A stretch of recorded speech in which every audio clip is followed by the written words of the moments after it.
दोस्तों वैसे तो आप कोई भी नौकरी करें, कोई भी काम करें, कोई भी रोज़गार करें, वो आपका समर्पण मांगती है और आपको वक्त रहते उसमें इनाम भी मिलता है। लेकिन अगर कोई गलती हो जाए तो डांट भी पड़ती है, हर तरह से आपको झटका भी लगता है। अगर आप अपना बिजनेस कर रहे हैं तो आर्थिक तौर पर आपको झटका लग सकता है। लेकिन फिर भी मुझे लगता है फिर भी तमाम जो प्रोफेशंस हैं उसमें जो सबसे क्रूर प्रोफेशन है ना, मतलब जिसमें वाकई में आपको यूज़ एंड थ्रो की तरह कई बार आपके साथ व्यवहार किया जाता है, वो राजनीति है। यकीन मानिए जो राजनीतिज्ञ होते हैं ना, उनकी ज़िंदगी आसान नहीं होती है।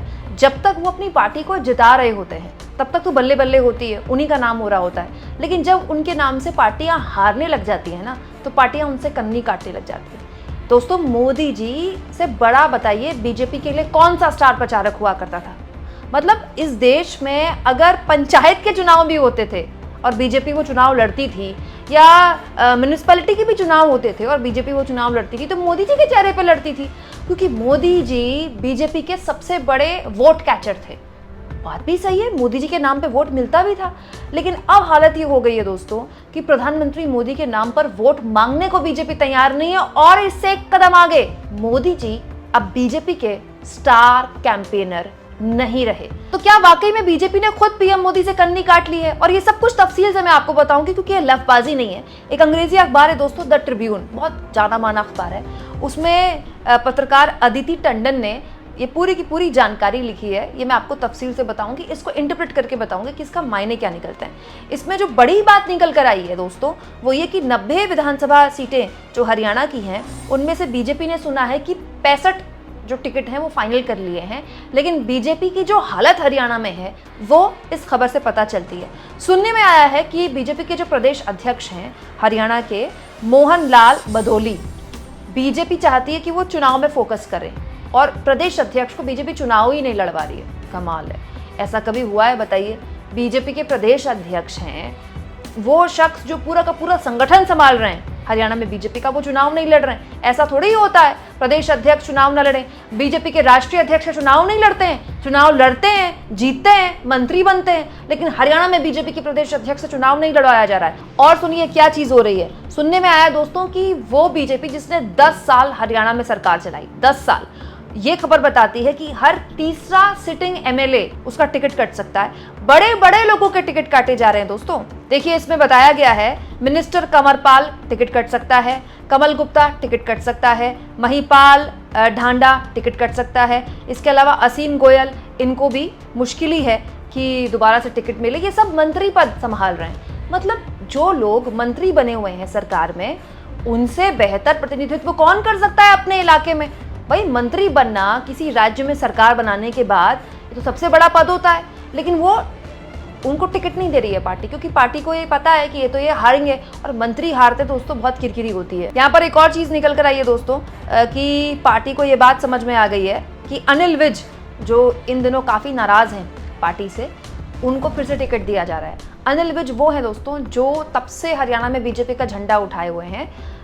जब बीजेपी का कोई संगठन नहीं था या बीजेपी अपने सहयोगियों के कंधों से हरियाणा में चुनाव लड़ती थी, तब से लेके अब तक अनिल विज लगातार, अब तो सरकार बनी 2014 के बाद तो मंत्री भी बने, लेकिन फिर जब नायाब सिंह सैनी को मुख्यमंत्री बनाया गया तब से नाराज चल रहे हैं, क्योंकि उनको सीएम नहीं बनाया गया। वो सबसे बड़े कैंडिडेट थे सीएम के तौर पर, और उसके बाद वो एक तरह से कोप भवन में चले गए थे, काफ़ी नाराज चल रहे थे। उनको एक बार फिर से टिकट देगी बीजेपी, क्योंकि उनके समझ में आ गया कि अनिल विज के अलावा कोई और बेहतर विकल्प उनके इलाके में है नहीं। लेकिन इस पूरे आर्टिकल में मुझे कहीं नहीं दिखाई दिया कि प्रधानमंत्री नरेंद्र मोदी हरियाणा में कितनी रैलियां करने वाले हैं। प्रधानमंत्री नरेंद्र मोदी हरियाणा में रैली भी करने वाले हैं कि नहीं करने वाले हैं? दोस्तों महाराष्ट्र में अभी तो चुनाव की तारीखों का ऐलान भी नहीं हुआ, लेकिन मोदी जी ने महाराष्ट्र जाना शुरू कर दिया है। कल महाराष्ट्र में कई कार्यक्रमों में मोदी जी ने हिस्सा लिया, उसके बाद टीवी पर उसको दिखाया भी गया और उनकी कई बातों पर सुर्खियां बनी। दोस्तों महाराष्ट्र की तो डेट्स भी नहीं आए, हरियाणा की तो डेट्स भी आ गई ना। 1 अक्टूबर को हरियाणा में चुनाव है, तो फिर मोदी जी हरियाणा में रैलियां क्यों नहीं कर रहे हैं? दोस्तों ऐसा तो है नहीं कि मैं कोई अनोखी बात बोल रही हूँ। आप देखिए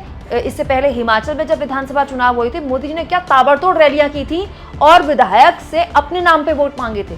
ये कहा था, ये मत सोचिए कि आप विधायक चुन रहे हैं, ये सोचिए कि आप जब कमल पर बटन दबाएंगे तो आप दिल्ली में बैठे मेरे हाथ मजबूत करेंगे। इसके अलावा दोस्तों कर्नाटक में तो मोदी जी ने पूरा का पूरा चुनाव अपने कंधे पर उठा लिया था और जय बजरंग बली के नारे लगाते थे।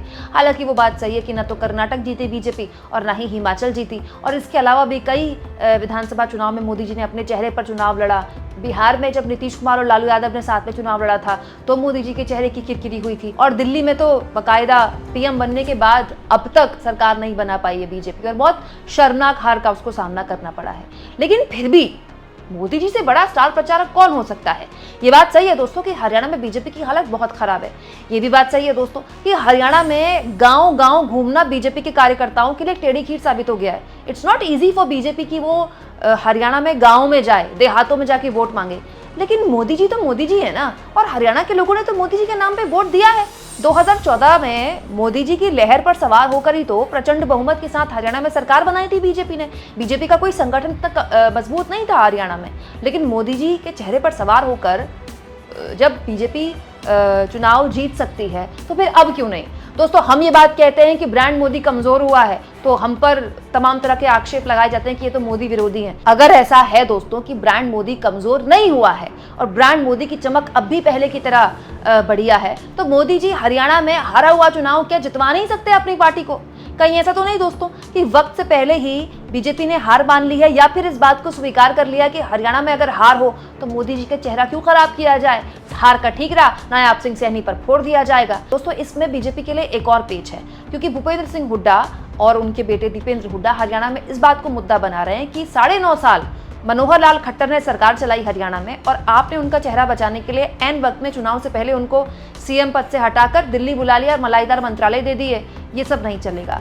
हरियाणा में जो मेस क्रिएट किया है बीजेपी ने, ये विपक्ष कहता है कि हरियाणा में जो खराब सरकार चलाई है उसकी जिम्मेदारी मनोहर लाल खट्टर पर होनी चाहिए, और मनोहर लाल खट्टर ही इसके लिए जिम्मेदार हैं। लेकिन मनोहर लाल खट्टर कैसे जिम्मेदार हो सकते हैं? मनोहर लाल खट्टर किसकी पसंद है बताइए? मनोहर लाल खट्टर कोई हरियाणा के बहुत बड़े नेता थोड़े ही थे, मोदी जी के खासम खास थे।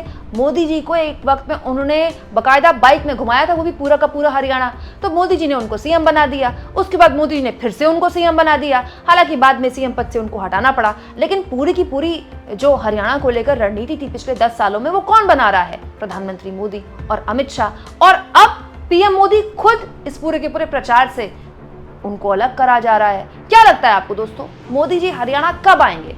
अब तो चुनाव की प्रक्रिया भी शुरू हो चुकी है, इतनी देरी करेंगे तो मोदी लहर कैसे चल पाएगी हरियाणा में? तो हरियाणा उन कुछ राज्यों में से एक है जहां लोकसभा चुनाव में भी और विधानसभा चुनाव में भी एंटी मोदी लहर चल रही है। मतलब मोदी जी को लेकर गुस्सा होता है, लेकिन मोदी जी के खिलाफ वोट पड़े, मोदी जी के नाम लेते ही उसके खिलाफ वोट पड़े, ऐसा बहुत कम होता है, लेकिन हरियाणा में हो रहा है। चाहे वो अग्निवीर का मुद्दा हो, चाहे पहलवान बेटियों के आंदोलन का मुद्दा हो, या फिर अलग अलग मुद्दे जो हाल के 10 सालों में हरियाणा में क्रिएट किए इस सरकार ने, बीजेपी सरकार ने, वो बहुत बड़े हो चुके हैं। किसान आंदोलन एक बहुत इंपॉर्टेंट मुद्दा था जिसका उस वक्त बीजेपी इवैल्यूएट नहीं कर पाई, लेकिन अब बीजेपी सोच नहीं सकती उसको कितना नुकसान होगा। ऊपर से कंगना रनौत ने बयान भी दे दिया, उसने आग में घी डालने का काम कर दिया।